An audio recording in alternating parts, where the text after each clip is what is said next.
Right, all right. Good morning, Keller Williams, and welcome to our second installment of Ignite, this six-part series where we have curated what should be the most valuable skills, strategies, and tactics for you to deploy in August, September, October to drive your business for the last 5 months of the year and hopefully create a tidal wave into the first part of next year. So we heard from Colleen Miklas on Monday of this week with a really compelling, really exciting session around lead generation. And I want to start by inviting anybody who was a part of that to go ahead and share some of your ahas, your biggest takeaways, anything that you put into action. Please, let's get that either in the chat or feel free to unmute.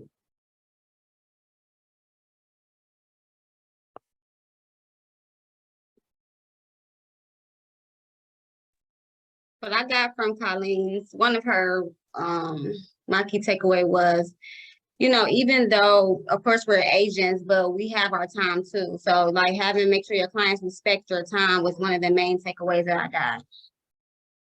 Okay, make sure that one, we have to time block. We have to know what we're supposed to do when we're supposed to be doing it, like lead generating each day. And then we need to ensure that our clients understand that as well. What else?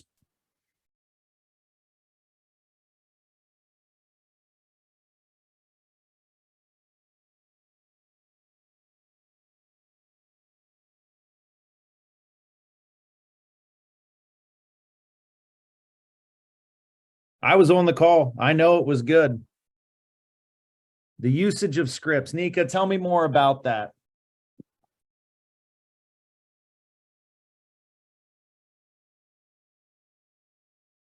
And I would say actively like practicing scripts, even if I'm just at home by myself, just talking to the wall, just making sure that I'm practicing scripts so that I'm more confident when I'm going in front of people or when I'm making my calls.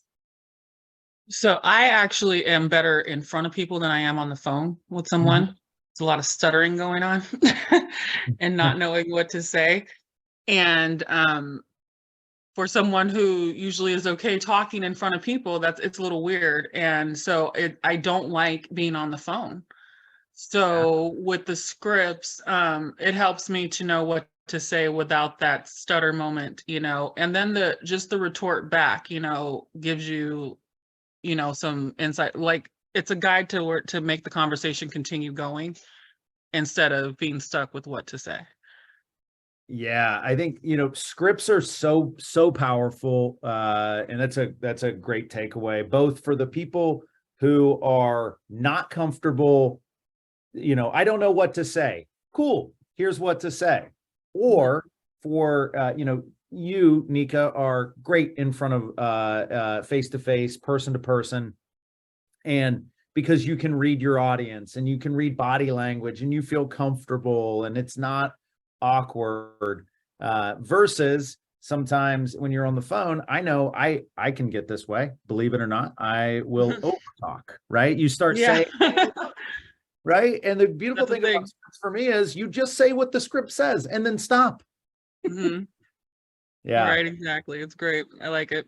Yeah, and it's a powerful tool. And as soon as you realize, if I said, hey, Maria Etter, good morning, what would you say in response? Good morning. Right? You would say good morning. That's a script. Now it's a very simple one. When you pick up the phone, you have a script. I always answer the phone. Hello, this is Mike. That's a script. And so what difference is it with having a script in terms of articulating the value that you provide as a realtor? I think it's a matter of already having that down as well too, knowing the value that you provide to be able to repetitively say these things to different people every time you talk. So it's a lot of self reflection, honestly, to talk to people on the phone and they come at you with a question that you may not have the answer to right that second. So that creates my stutter moment. I don't know about everybody else's, Yeah. but the script helps, to go into how to, I'm saying, handle those types of situations when you may not have the answer right away. So that's why I like it. I'm reading them, I'm looking. Now what I do need to do is practice. So without feeling awkward. Yeah. And I think Rachel brought up a great point. Just say them out loud. Say them, out loud, not in your head. You have to say the word loud. Yeah. Do it in the car, do it in the, do it in the, I mean, when one of my first jobs out of school, I used to go into the restroom of the office that I was calling on, and then I would practice scripts in the bathroom before I went in. So maybe don't do that in somebody's house on a listing. No. But you get when you say the words out loud, you hear them, and then that's the only way you can make them your own. Now, we all know anybody who's on this call, maybe you were on Monday as well. Where can we find scripts?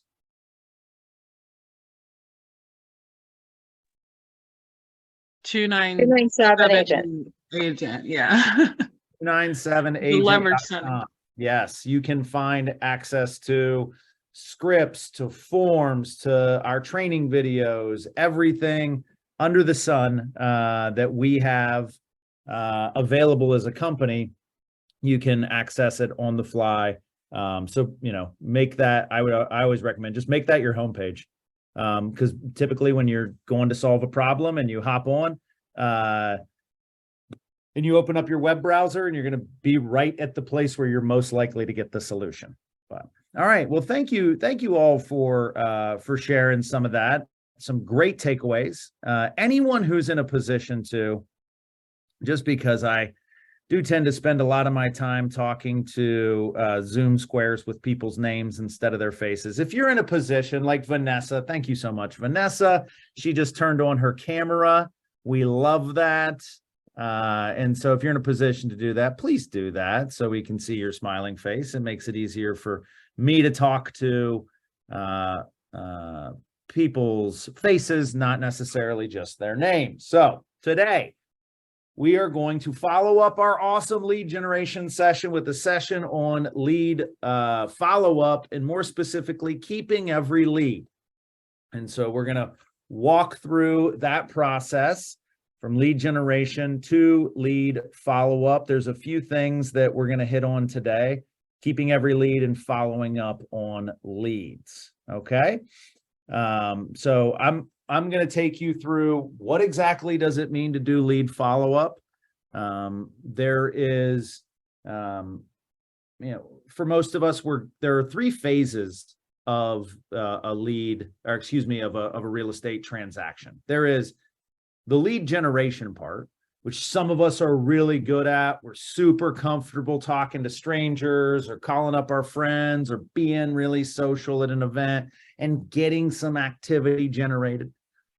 And then there's the lead follow-up portion, which can take, weeks to months to years. And some of us are really good at that because we have a methodical, process-oriented, very intentional strategy to communicate to folks. And then there's the contract to close part. Those are really the only three phases of the real estate transaction cycle. So in my experience, I've found that folks if you're really good at lead generation, you might not be so good at lead follow-up. If you're really good at lead follow-up, you might be not so good at lead generation. Or if you are like, hey, Mike, I don't think I'm good at either of those, that's fine too. You're just going to find that you are naturally inclined to one versus the other. And you should lean into that and try to generate more leads or follow up better with leads using systems. So we're going to talk about what is lead follow-up. What exactly are we talking about there? How do we want to follow up on leads? And then what is the post-lead follow-up? Once we have been doing some lead follow-up, then how do we follow up the follow-up? And we'll talk a little bit about our ahas. We'll do a recap, and we will put everybody to work with some daily success strategies. So what is a lead follow-up? Well, I just gave you the answer, but who can tell me on average how long someone in the United States stays in their home?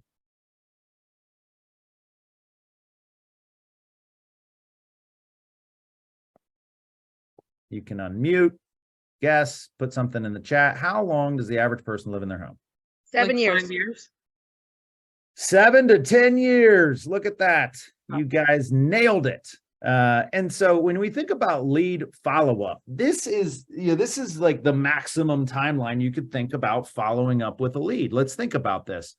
If you worked with a buyer and you helped them buy a house, as soon as they buy that house, close, you hand them the keys and the bottle of champagne, and we're super excited.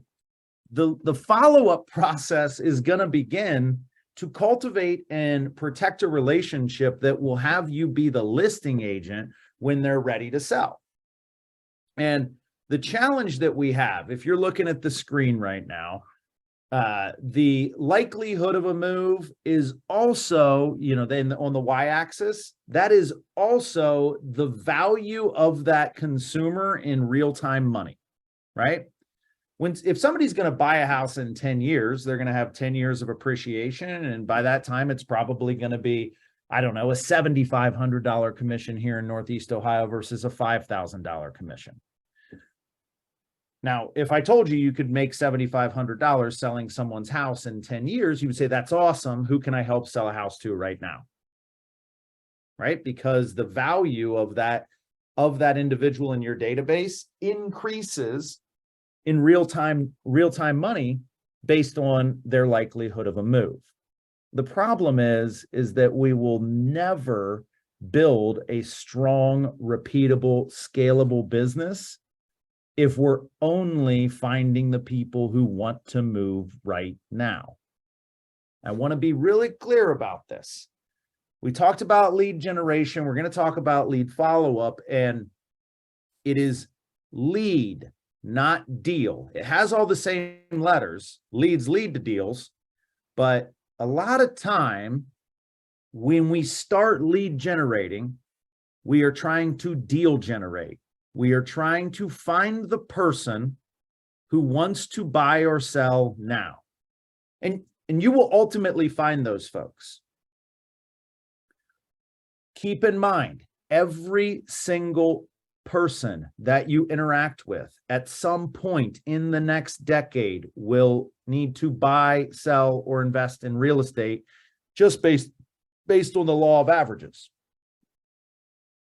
So if we're not following up, what we're saying is, hey, I'm going to spin the roulette wheel 100 times and call it lead generation. And then I'm going to, if I hit, I hit. If I don't, I'm going to say that lead generation doesn't work. Anytime you meet somebody and you can capture their contact information and you can develop a relationship with them and create a two-way conversation, ideally a face-to-face, you might have an appointment for them about selling their home, and they might decide to do it next year, right? There isn't a person on this call that wouldn't take a listing next year, but if we don't have the right mindset, we're going to be disappointed that we don't get to list that house in September. So keep that in mind. Now, these statistics are also, or this model is also the basis for how many people we think are going to buy or sell their homes, right? So if you move every 10 years, that means 10% of the population is going to move every year, right? If on average, everybody moves every 10 years, with washing everything out, 10% of homes are going to be traded every single year. Now, that is higher in some years, like pandemics, where it gets driven up, and then it's lower in other years whenever interest rates have fluctuated aggressively, what we're experiencing right now. But don't lose sight of the fact that if you are driving your leads into a database that you are communicating to them in a systematic way, which we're going to talk about, that is lead follow-up, then you can apply the percentages of nationwide movement trends to your database, right? Which is a big part of what we do in the business planning clinic with the lead generation model, is figure out how many people in your database, right? If 100 people are in your database And this year, it looks like about 6% of the US population, the homeowning population, is going to transact, right? So if 6% of the people in your database are going to sell, how many opportunities are there for you to help someone buy or sell real estate? 6. Thank you, Maria. There are 6 people, right? And if you have 200, it would be 12. And if you had 500, it would be 30.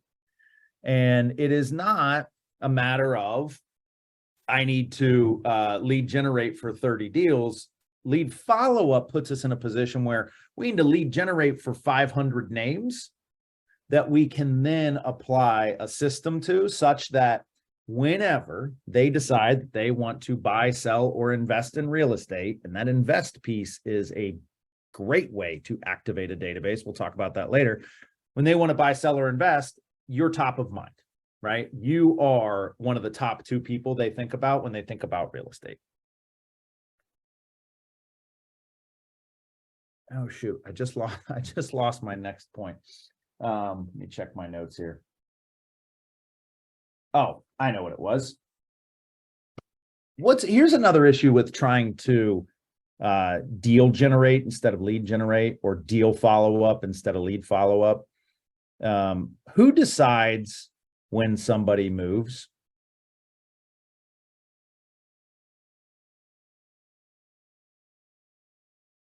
Maria, you're muted.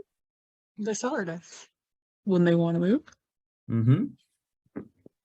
What are the top 6 motivations for moving? Location, jobs, relocating, money, downsizing, Relationship empty status. Divorce. Marital status, maybe. yeah, divorce, death. New You baby. guys are getting all of them, and Colleen nailed it with what we would describe these are as life events: birth, death, marriage, divorce, Life events. promotion, and demotion. Those 6 things attribute over 80% of the reason for a move. And I would say of the other 20% or 17%, I think is what it is, that are not directly attributed to that, like, oh, my house is in disrepair, or can't manage the upkeep, the economics don't work anymore. Emotion. Those are Emotion. downstream of birth, death, marriage, divorce, promotion, and demotion. If you have a 4th kid, all of a sudden your house is too small. So if you tell me your house is too small, but it's because you welcomed a little bundle of joy, then it is birth, right? If it's hard to upkeep because your husband of 30 years passed away and you can no longer maintain the property, that's driven by death. I bring this up only because lead follow-up keeps us in a position where we do not have to time the market, right? The number 1 rule of investing is there is no timing the market. It is about time in the market. Think of your database the same way.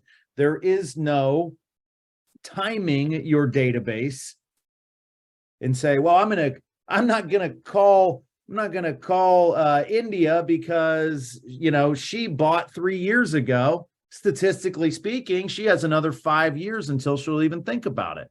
Well, God forbid there's some massive stroke of luck hits India, and she's in a position to go, move again, and you stop talking to her because it wasn't, just because somebody doesn't want to sell or buy today doesn't mean that might not be the case. That might not change a month from now.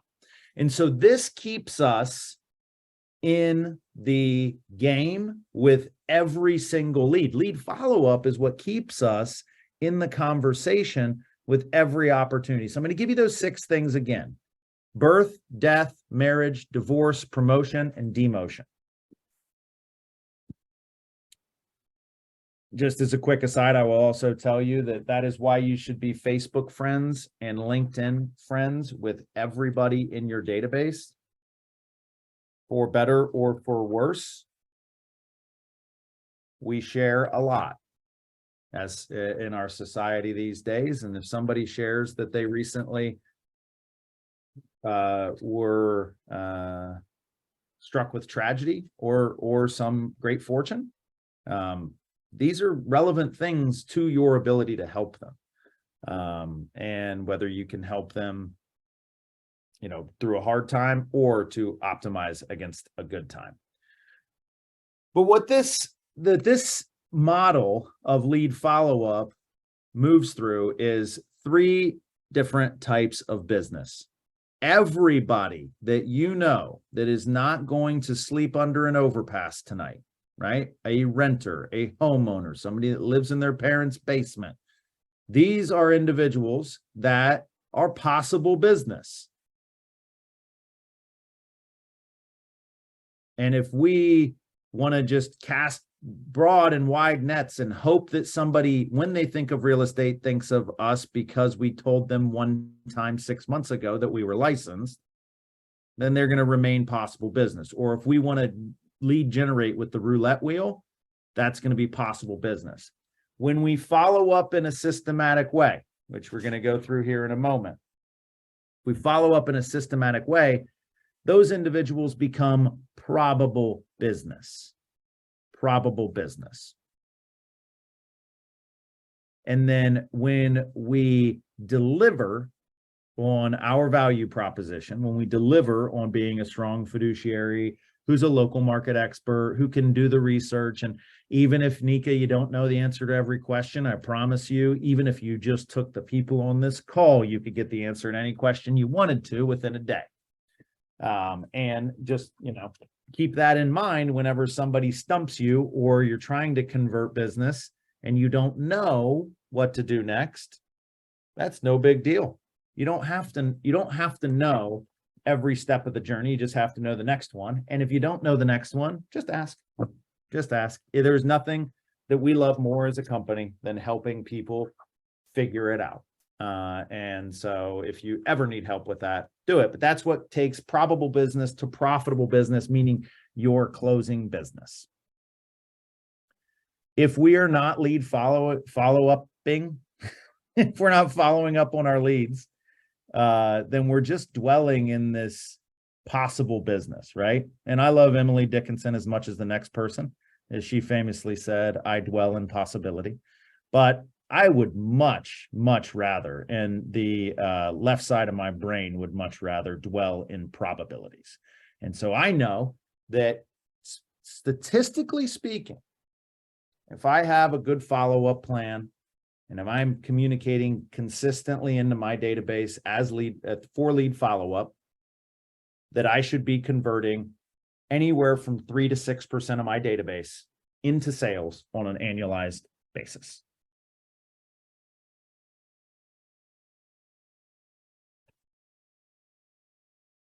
Anybody on the call today, have you ever been to Bold? Anybody been to the Bold, which is a wonderful training program available at Keller Williams?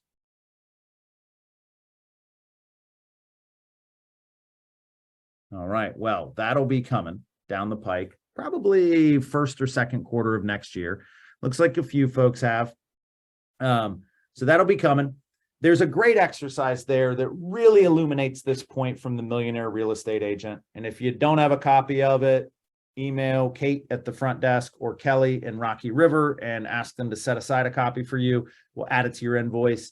This is, if you did nothing other than read this book on repeat, right? Put it in your headphones, get on Audible, get it downloaded, and just listen to it for the next 90 days on a loop, you're going to do better, right? So success is simple, maybe not easy. One of the simplest ways is to just read this book. One of the exercises we do in Bold is we talk through, hey, what are, nobody knows third place, right? Nobody remembers third place. And the joke is like, hey, what are the top brands of Kleenex, or excuse me, of facial tissue? That is a great example, right? Kleenex, Puffs. Somebody will maybe think of a third one. What are the Charmin, right? Do they make, maybe they make facial tissue? So, and then you're like, okay, what are the biggest cola brands, right? Oh, Coke, Pepsi. And nobody ever says, Right. what's that? Does Coke or Pepsi, don't they own they produce a bunch of other sodas under their one Yeah. entity? Yeah, nobody but me knows about Cadbury Schweppes, who is still chugging along making ginger ales. I like Schweppes. Cadbury Schweppes. And then, so, the idea here is that most mature markets get dominated by two competitors, right? Everything flows to two competitors because in, capitalist societies, protecting that choice as much as possible is what the free market will, or a freer market will always attempt to do. But it also codes our brains to not really worry about remembering third, fourth, and fifth. So when you think about how you're approaching your lead follow-up, you are not, I promise you, you're not being annoying. I promise you that not everybody's going to open every email that you send, but they're going to see that you sent it, so that you are targeting mind share, right? You lead generate to get people into your database. You lead follow up to capture mind share, and mind share leads to market share. 21 years ago, when this office started, our team leader then, Mark Brenneman, had a very simple way of explaining this concept. If you want to grow your real estate business, we need to do one thing well, and that is get into a position where when people think about real estate, they think about you.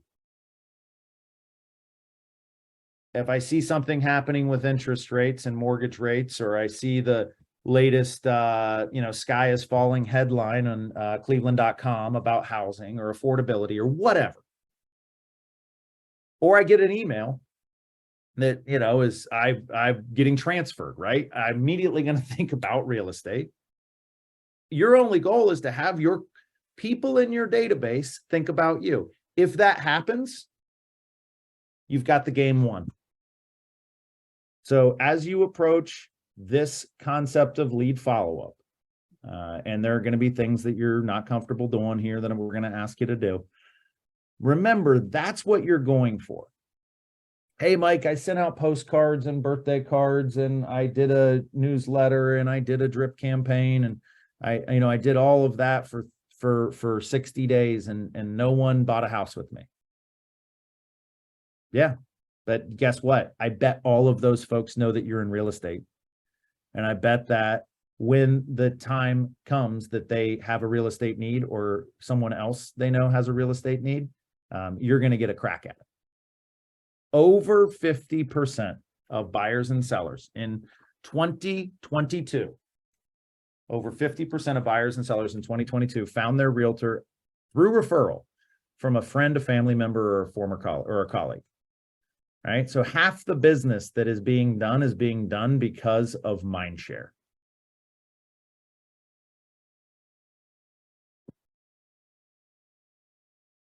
All right. Oops. Let's pause here and get some ahas on the concept of lead follow-up, the power of lead follow-up, and our intention behind lead follow-up.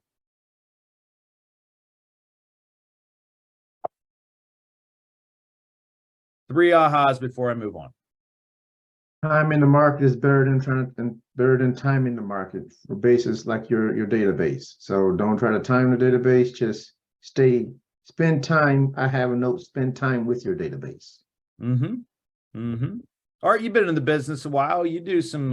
You have some intentional follow up out there. Has anybody ever told you, God, Art, I really wish you would stop calling me or sending me emails or telling me about the value of my home?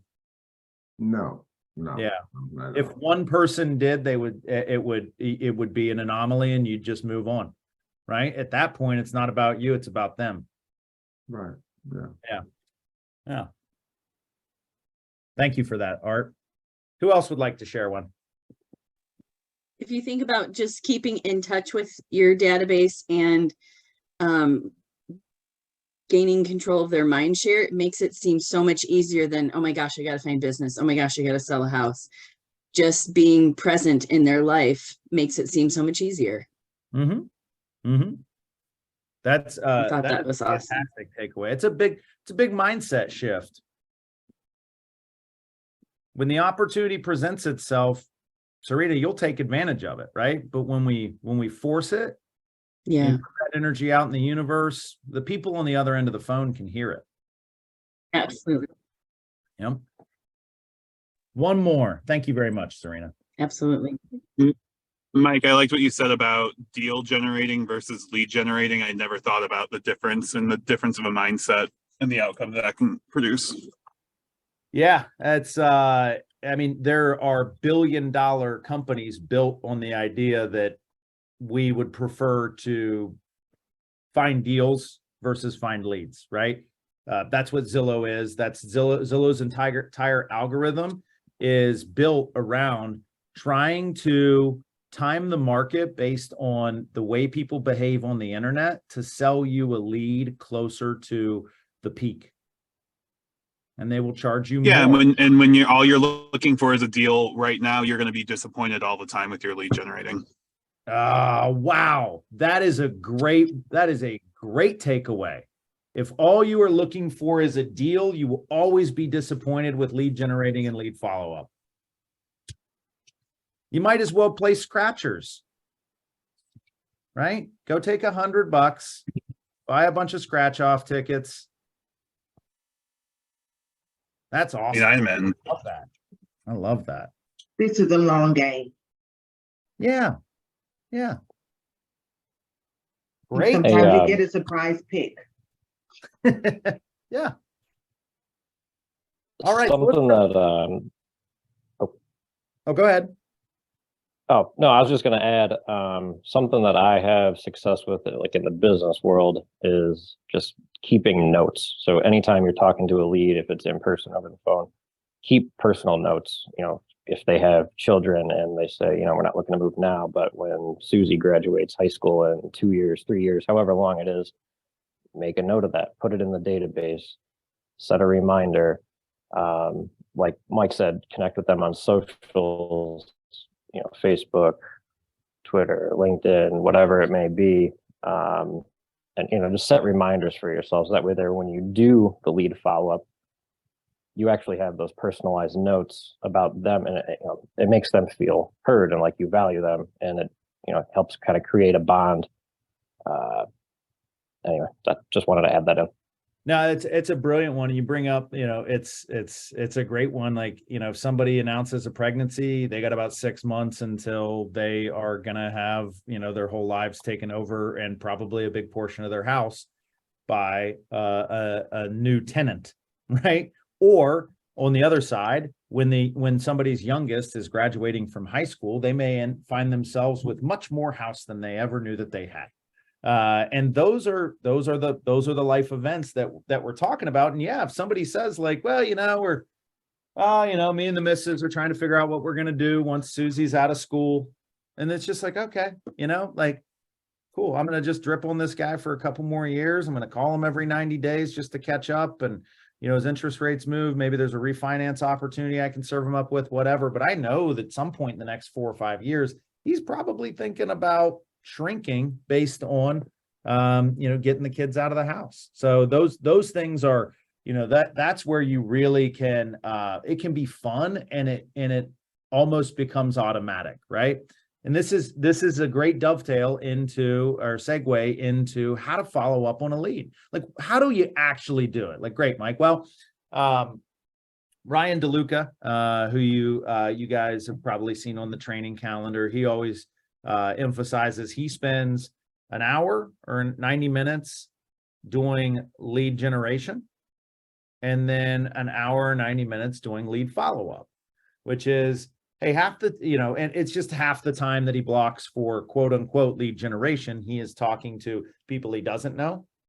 And then the other half, he's talking to the people that he does know, or that are likely to know him. And the Millionaire Real Estate Agent has the framework of how you turn leads into contacts, right? And sometimes you're going to hear this language. You heard it yesterday from Jim Gable on the sales meeting as not Mets and Mets, right? Like if I give you someone's name, phone number, email address, and mailing address, but they don't know who you are, they don't pick up the phone and say, oh my gosh, Art, great to hear from you. They're probably in the not Met category. That doesn't mean that they can't get systemic communication, or that it doesn't mean that somebody doesn't get to be a client until they buy with you. It just means that they're a lead and you don't yet have the relationship that you want to have to be certain that business could come your way from them. So you see there are 19 touches to connect. That's what the Millionaire Real Estate Agent Research developed. And then there are 36 touches to convert, right? So 19 gets me in a relationship with someone, 36 gets me business from someone. Now, look, you may say, hey, listen, I'm just going to do 36 touches with everybody. Great. I doubt that is going to cause you any issues whatsoever. The key here is the four quarterly phone calls, right? Phone call every 90 days. It's always the hardest part, but it's the most important part. You get on the phone, hey, blank, right? That's where your script comes in. You could use a Ford script. You could use a market update script. You could use I have you in my database and we've never met script, which is a really good one. Hey, you're in my phone. Not sure who you are. You're in my, I got your name and contact information at some point. Not sure who you are. It was probably related to real estate. Can I ask you, are you in the market to buy, sell, or invest in real estate? Who do you know who might be, right? You can do whatever you want. And that person might say, I don't know you. Don't call me again. Cool. You know what that means? It's one less person to call in 90 days. So the foundation of any follow-up program is going to be a phone call every 90 days. Harder to ignore, and you get a lot of good credit for it, right? Like, oh yeah, Mike called me. Oh yeah, Vanessa, she always reaches out. I need to follow up with her. Get yourself 12 touches of some sort of monthly email, newsletter, market report, a video, just one a month, drip, drip, drip, drip, drip, drip. When you move into the contact, or excuse me, to convert, when you take a contact and you want to convert them, goes to 26. That's one every other week. And all you're doing is reminding people that you're in real estate. Hey, here's the market update. Like Command makes it super easy. You can put somebody in, get their address, put their email in, and then every month on the first of the month, Command's going to send them an email and say, hey, here's everything that happened in your neighborhood last month. This many homes sold, this many houses went on the market, this was the average sales price, and here's the current value of your home. Automatically, right? Under your name, with your logo, with your branding, with everything. So right there's 12, right? Okay, and now I'm going to do a monthly newsletter where, I'm going to talk about the market, I'm going to talk about Cleveland, and I'm going to, make it mine, right? Okay, so now we're at 24. Pepper in a couple of holiday things. Now I'm at 26. Oh my God. And half of it's automatic. Then you can do some fun stuff like events or get-togethers. You've seen us do some training and education around this. And then as you get traction, as you start to get water flowing through the river of your business, then you can start to invest in things like promotional items or direct-to-consumer mail. Like, hey, that thing that we email out monthly, we're going to do a quarterly market report, and that's going to go in the mail, and that's going to be that. And then I'm going to call and follow up and make sure they got it and see if they had any questions. And then that's my excuse to call everybody every time, so I don't have to think about a new thing to talk to them about.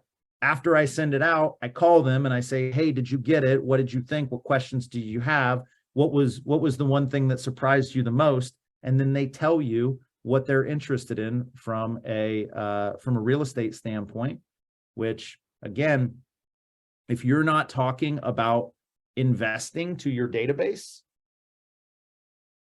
you're waiting on them to move their primary residence, right? But there is a good chance that the majority of the people in your database have some capital or equity in their home that they could leverage to acquire an investment property that could generate mostly passive income, or another opportunity for them to build equity, right? People in the back half of their careers and their lives, how can you help them with a second home? How can you help them with a vacation home? How can you help them help their kids get into a home, right? These are all things that are 1 degree of separation from the individual that you're talking to that is business for you. So focus on your 19 or your 36. Personally, just do the 36. I mean, you drive yourself nuts trying to differentiate. Or you know what? If 36 seems like a lot, just do 19 into your database. Who has touched their database 19 times in the last 12 months?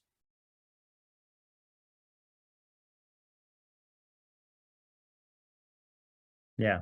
Nobody's scrambling to unmute or get in the chat on that one. So, you know, if you're like, hey, I feel really good about doing 16 touches, cool, do 16 touches. I don't care. Like, be actively engaged with your database. That's the lead follow-up. You get to 1 a month, awesome. As long as, you know, you get to 3 or 4 a quarter, as long as one of them's a phone call, you're gonna see a difference. So, things to think quick, about. Mike. Yeah, Art.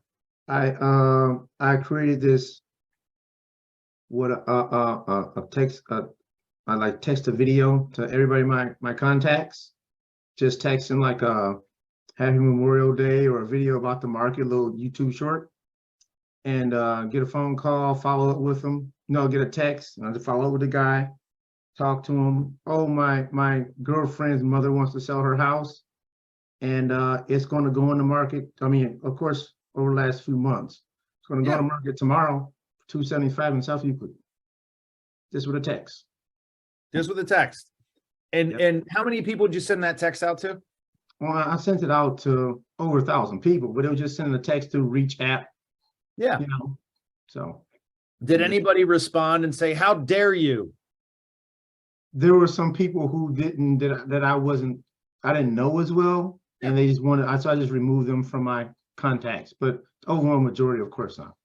You didn't, when they said, hey, I don't want to receive this anymore, you didn't send your license back to Columbus, right? You didn't No, decide and to buy then real there estate? was another guy, another kind of text group I sent out through the Reach app, Happy Memorial Day, and I just was at some event over the weekend. I get in my car, I get a phone call. I'm thinking, who is this person?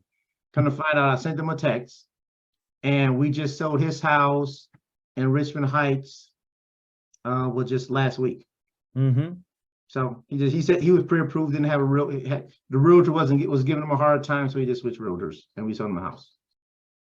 There you go. And guys, the app that he's talking about is called Reach. It's available on the iPhone and the Android. It's $6 a month, right? So you just sold that house last week. Art, what was the commission for the list side on that house in Richmond Heights? Well, we had the buyer we sold it for $240,000. So it was 3-2 split. So yeah, so 140, 2,800 plus, well, $5,800. $5,800. So you I mean, you've got probably 7 years worth of Reach apps, or sorry, 700 years worth of Reach apps paid for. Right. And then the listing in Richmond and South Euclid, and this sells for list price by another $10,500. Yep. So yeah. And you know, and we're going to talk about at the end, but do it in a TCPA compliant way. Right. Do it at the TCP. And I know you and I have talked about that, and you made some adjustments to the way that you were communicating to ensure that you were in a TCPA compliant, which is the Telephone Consumer Protection Act.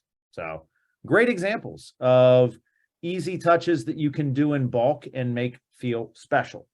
So one question, and I hope if you weren't on the sales meeting yesterday, please go watch it. Jim Gable did a fantastic job of really demonstrating the maxim that we have at Keller Williams, which is to come from contribution, right? So we all get paralysis. When it's time to call somebody, the phone starts to weigh about 500 pounds.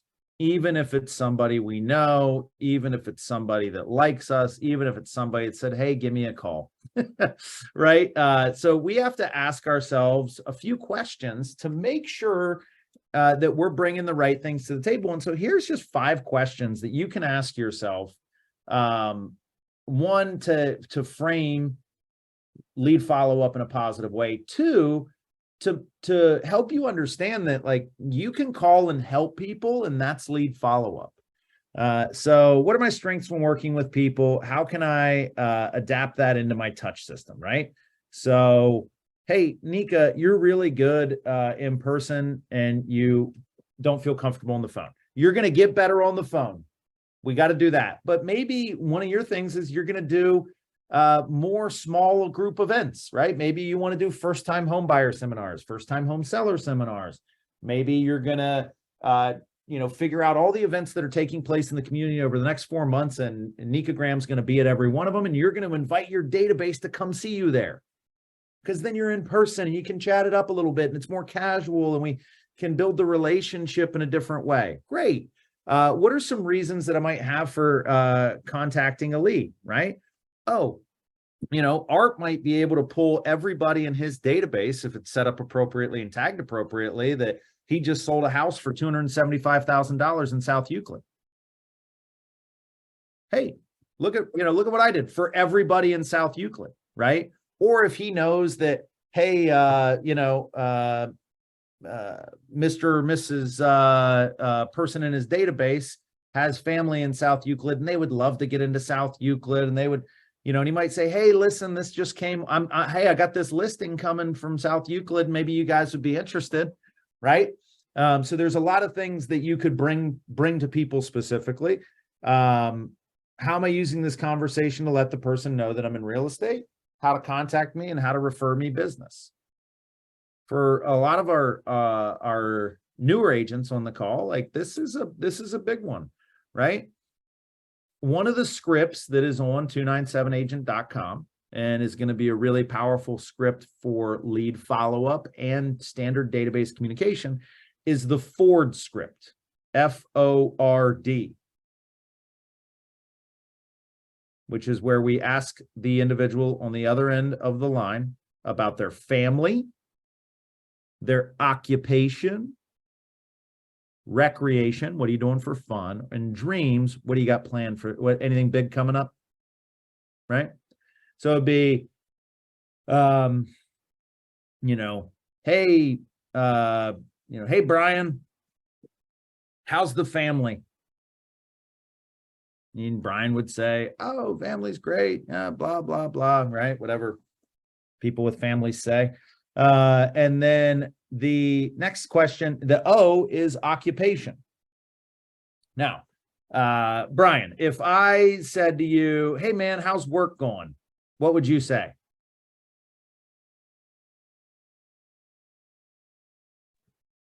Work's going well. I'd tell them about the market, and then pretend you're not a realtor. Pretend you're not a realtor. Pretend you are you're still out there dominating the retail environment.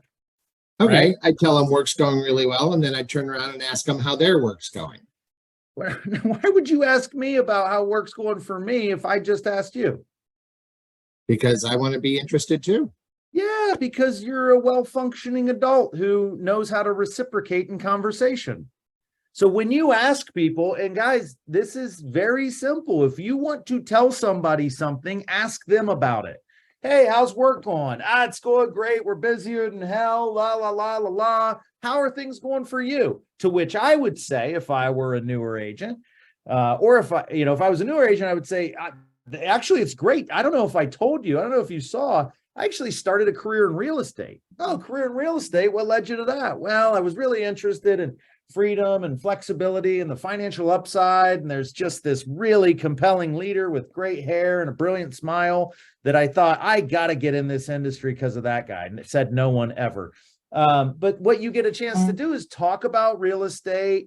Hey, what does that look like? Here's where I'm working. I'm trying to, I'm building my business. right? What I know is most business comes by way of referral. I know you're hyper connected. I'm not asking you to go turn up business, but if you hear anybody say anything about real estate, would you help me out by introducing me to them or just passing them along to me? That person, what are they going to say? No, I already got a realtor. Go kick rocks. Of course not. They're going to say yes.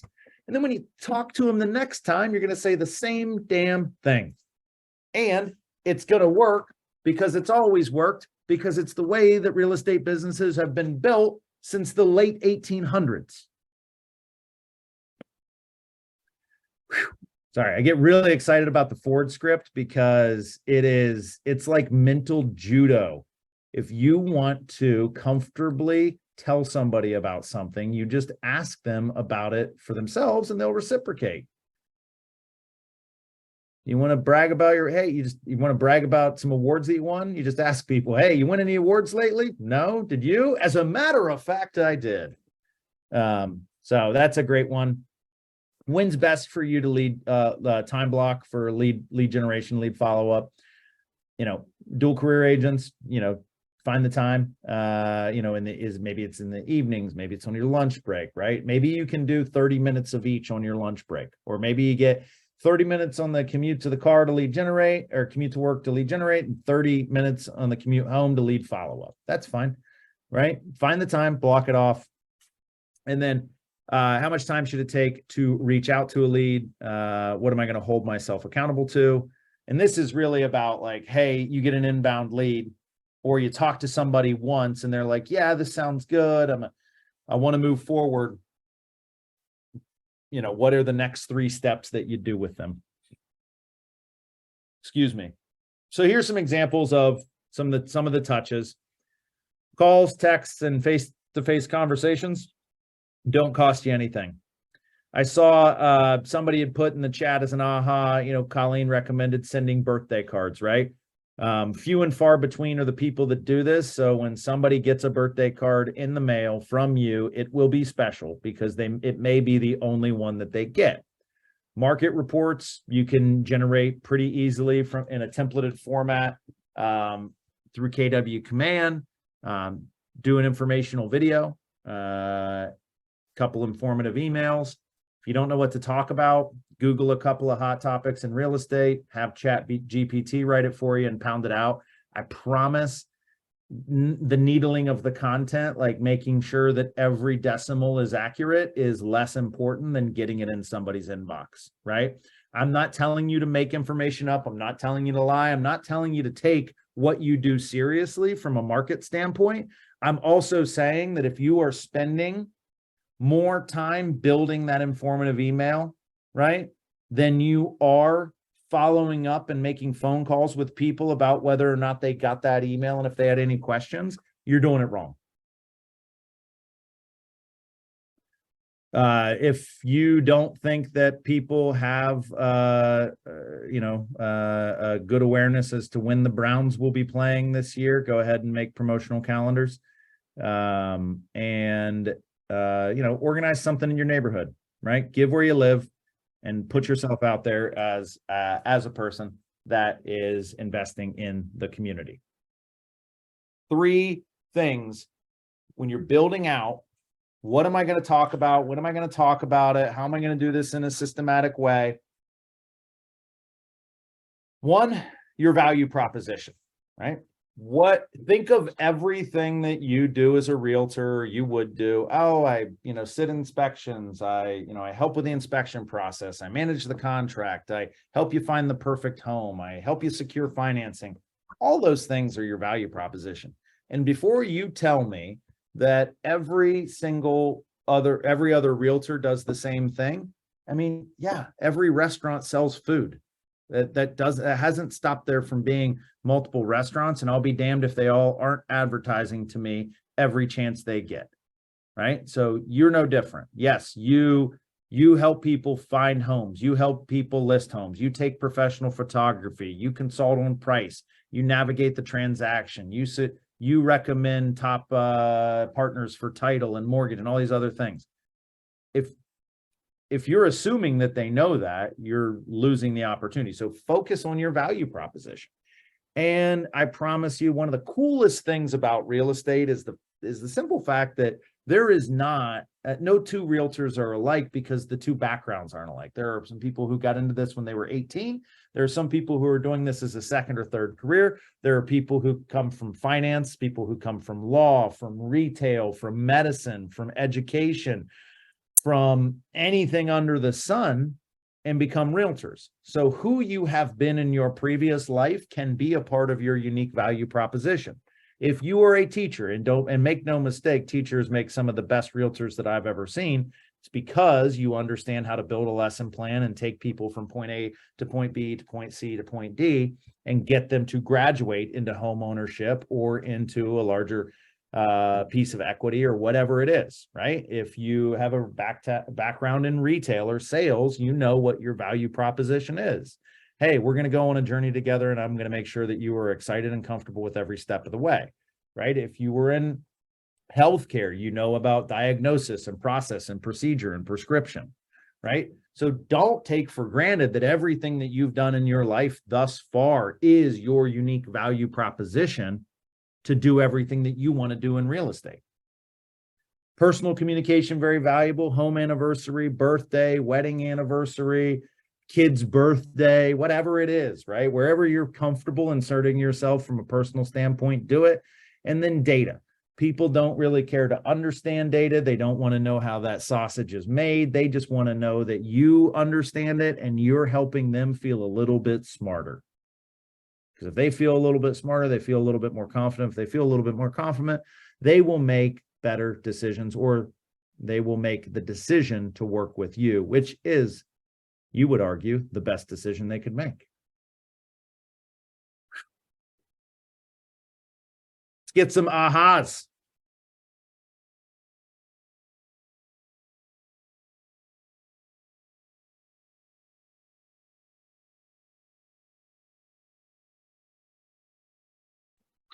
I like the idea of using ChatGPT to help write those emails. That's been a big thing that I've kind of thought a lot about, and I'm excited to try that. Yeah. I mean, it'll make it super easy. And look, if you are, most of the world is average, right? They're average writers, average speakers. And anytime that they see that somebody else has written somebody or somebody else is speaking, they first think about like, I couldn't do that. I'm too nervous. I wouldn't like to do it. They are not, nobody is coming in, sharpening their pencil and putting on their glasses to get a really critical eye in the content that you put out there. I mean, if it is legible, and, you know, not divisive, it's going to get consumed, and it's going to be a little tick into the market share category.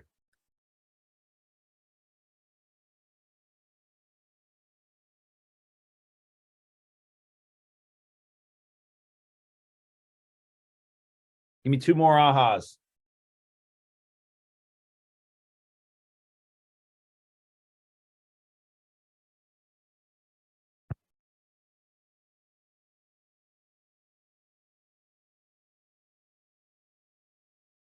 I don't have an aha, but I have a question. Is that okay? Hey, I'll take that. I'm wondering how, so social media, if I put out like live videos, for example, or is that considered a touch? And is that the highest value if I'm not able to get the contact information? It's something. I mean, it's definitely something, but I think that if you went live every day for 90 days, I don't know that that would be, I don't know that you would end that 90-day stretch really feeling like you had moved your business forward. Like, it's a nice supplement, right? It's like, you know, social media as a basis for your real estate business is like drinking lemon water as a basis for your weight loss program. Look, I lie to myself every other day when I squeeze a little bit of lemon juice into my water and because I read that it helps you burn a few more calories, like that's going to make a difference when I eat 2 Chipotle burritos for lunch. Okay.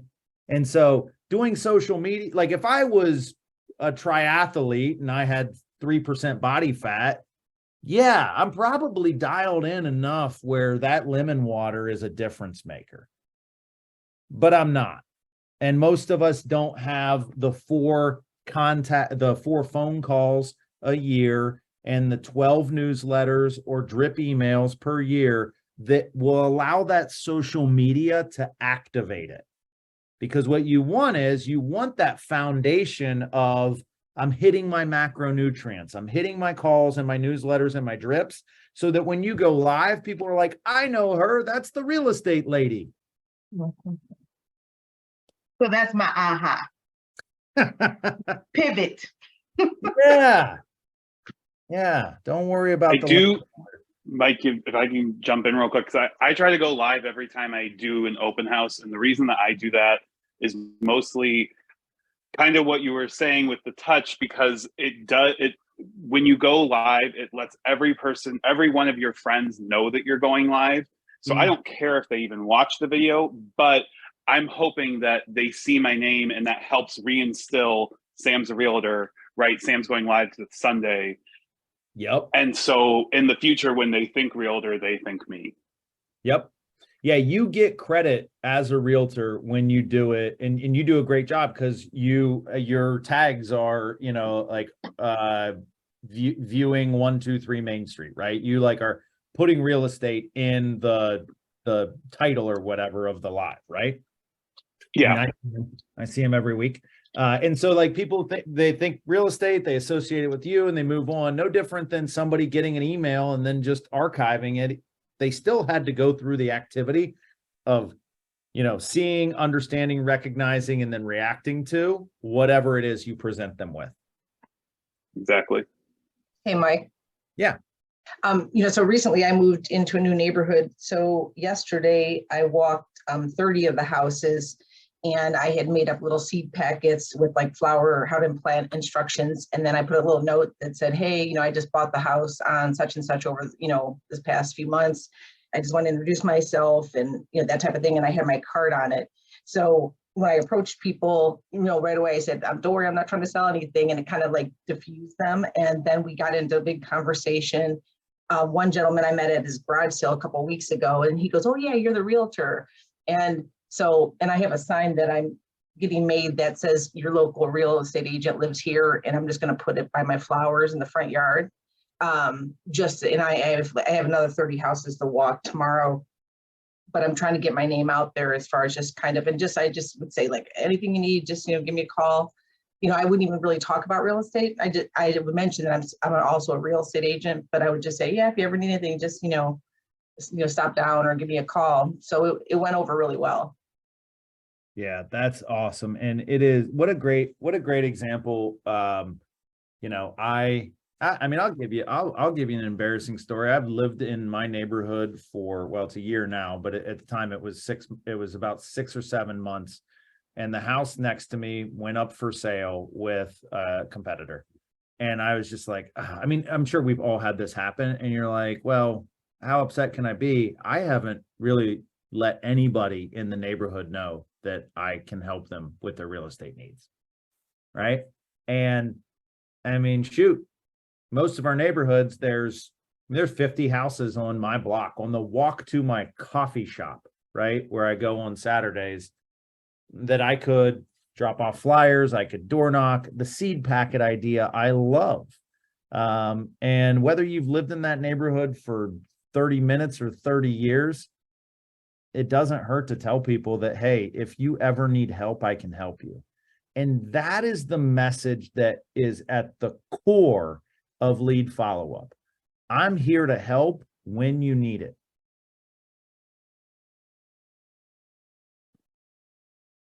Oops.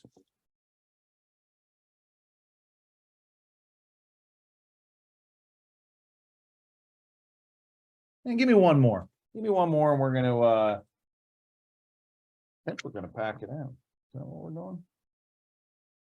Give me one more.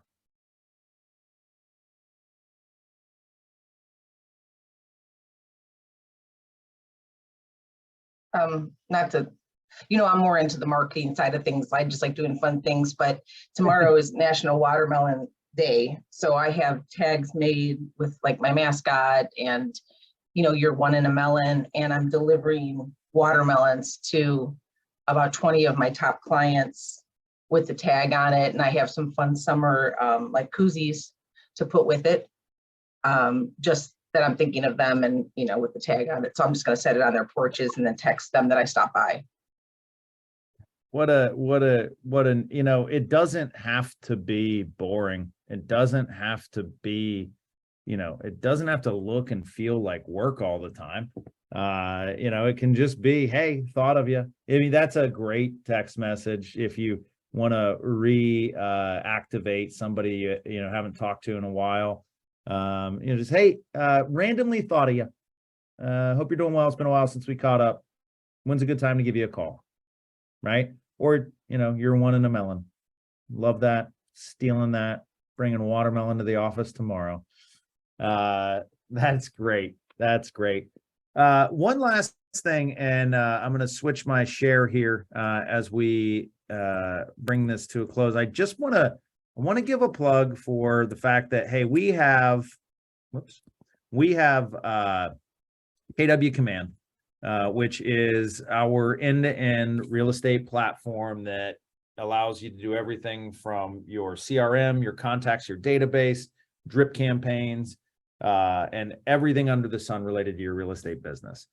One important element is going to be the specific to lead follow-up is, hey, how do you remember who to call, when to call them, why to call them, what to call them for? When you load up your database into Command, right? Get yourself a couple hundred contacts in there, and you have tasks. You see the dashboard for tasks here, but you can set up a smart plan that says, hey, 5 days before somebody's birthday, remind me to send them a birthday card, right? So let's look at today. What's due today? Now, how great is this? For my real estate business or my relationship management business, I can pop into Command and I say, what do I got to do today? Well, I got the 6 quarterly calls. Remember those quarterly calls every 90 days. So I'm going to call Jason, Andrew, Mark, Matt, PJ, and Jacob. Those are my 6 calls for today. I will probably talk to 2 of those 6 people. I'll leave voicemails for the other 4. I'll get credit. It'll be great. And then Hillary Anderson, oh, she has a birthday. Her birthday's not today. I got to send her a birthday card today, because if I go into Hillary's contact, her birthday is actually August 7th. So if I send the card today, she'll get it on her birthday, right? And Hillary is the wife of one of my best friends from high school. And so she gets a birthday card every year, along with, hundreds of other people. As a result, Hillary and her husband recently moved from Columbus, Ohio to Bowling Green. And when they sold their house, they needed help identifying an agent. The birthday card never says anything about real estate, but there's some relationship management there that gave me the opportunity to help them find the best person. So guys, especially our new agents, there's these things called referrals. Anywhere in the world, not the United States, the world in Keller Williams, you can refer somebody business and get paid for that, somewhere between 20 and 30% of the total commission, right? So when they sold their house in Columbus, Ohio, or better yet, I referred one of my fraternity brothers who moved to Boston.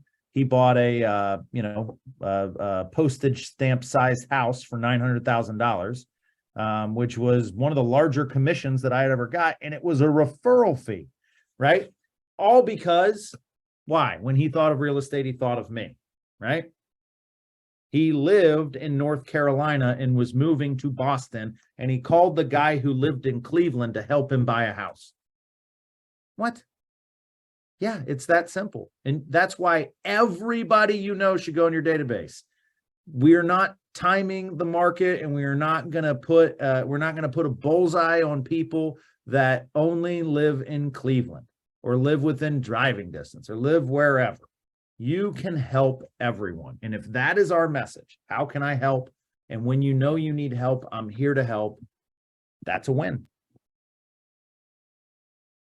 All right, that's all I got, team. I ain't got no more. This was a lot of fun. I'm glad you were here. If you see Satrina Young, if you have the opportunity to reach out to Satrina Young, let her know. I filled in brilliantly for her. And you can't imagine that she would have been any better. Just kidding. Appreciate you guys being here. Tomorrow, right? Tomorrow, Carrie? For Lisa? Oh, Carrie just left the chat. So tomorrow, Ignite, August 3rd, Lisa Cisco. Lisa Cisco is one of the strongest and most brilliant minds in our company. She lives in Hilton Head, South Carolina, where she owns and operates a real estate team. And she owns and operates a real estate team in Cleveland, Ohio, each doing between $30 and $40 million a year in business. Her systems are strong. She has been a realtor for 18 and a half years. She has negotiated literally thousands of deals. And so tomorrow she's going to be talking about negotiating the offer. I promise you, it is not going to be anything that you are going to want to miss. It is absolutely outstanding. Lisa's a wonderful agent, a wonderful leader, a great part of our culture, and I will be excited to see you all there tomorrow morning, 9:30 a.m.